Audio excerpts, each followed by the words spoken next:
Is the Master Necromancer any good in patch 5.3? All that work devoted to the Vampire Lord video means I can focus on the differences in this video, with the lore of vampires covered extensively in the Total Mathhammer video of that name. I'll put up a card somewhere here. Apparently this lord used to be something of a running joke in prior game versions, but has since become a key player in your elite trashstack strategies. Well, they're good anyway and come on a budget, and the generic is recruitable on turn 1 for all sub-factions. So, what makes him tick? Recruited for a nominal 900 gold and 175 upkeep, the upkeep being the real prize here.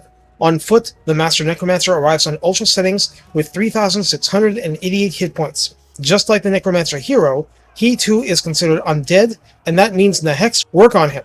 Armor is a paltry 15, making this something of a king in rags. Missile resistance 15% is standard, but won't save him against Archer's spam.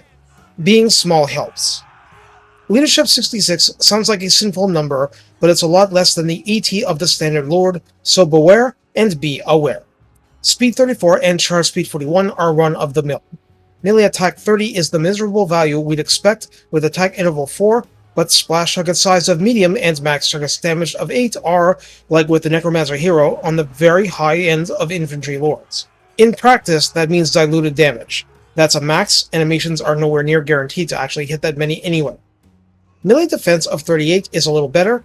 Weapon strength 300 is identical to Necromancer's. Split of 210 base and 90 armor piercing sounding similar to my ears. Charge bonus is 15 and math 600. On a Bartered Nightmare, upkeep rises to 190, health to 4,168, armor rises to 45, so that actually is a serious boost, speed to 78, charge speed to 108, charge bonus to 35, mass to 1500.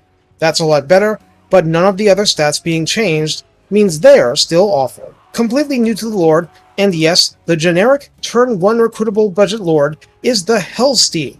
Upkeep 210, as in only 210.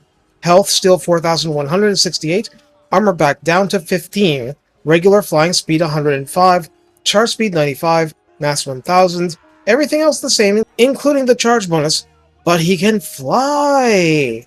This is a huge advantage and you should make full use of it, unless you have something else in mind and can afford to make the army fight around the slowness of being on one of his other mounts because they're corpse carts. All the carts have identical base stats and only differ in abilities, which I cover extensively in the video on the carts with my awesome used cart salesman pitch.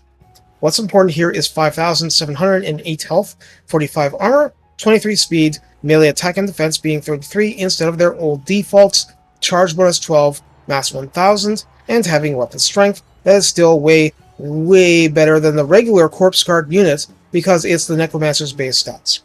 At least he's not wholly helpless against regular infantry. Keep in mind that regular style regeneration is part of this unit's abilities, but basically Vigor Mortis on all models, Balefire for that version, Unholy Lodestone healing for that version. It's not complicated, but you really have to play around it consciously. Now, to make players feel less like chumps for taking one in campaign, when the generic Vampire Lord is so good, the Master Necromancer begins with 3 pips built in, not just the one the hero version gets, but we'll get to that.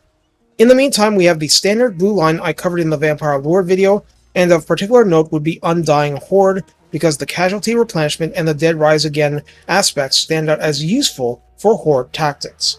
You can get hero XP boosts, upkeep reduction, attrition reduction, Amber success chance boosts, better Lord recovery, but until rank 20 you can lose the Lord altogether.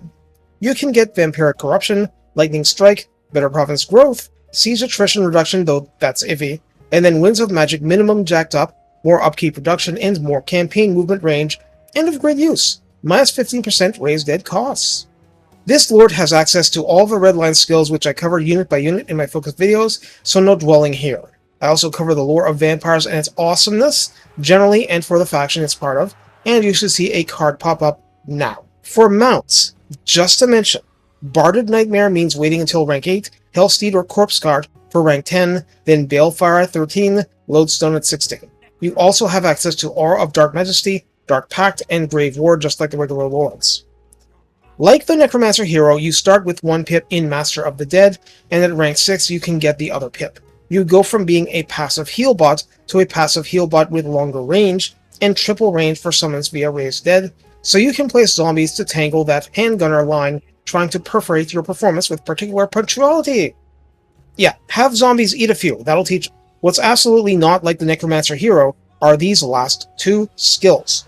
The default pip in Thrall Master gives a plus 5% chance that the dead rise again if your units are completely destroyed, and recruitment and Raise Dead costs are both reduced 7% for this Lord/General.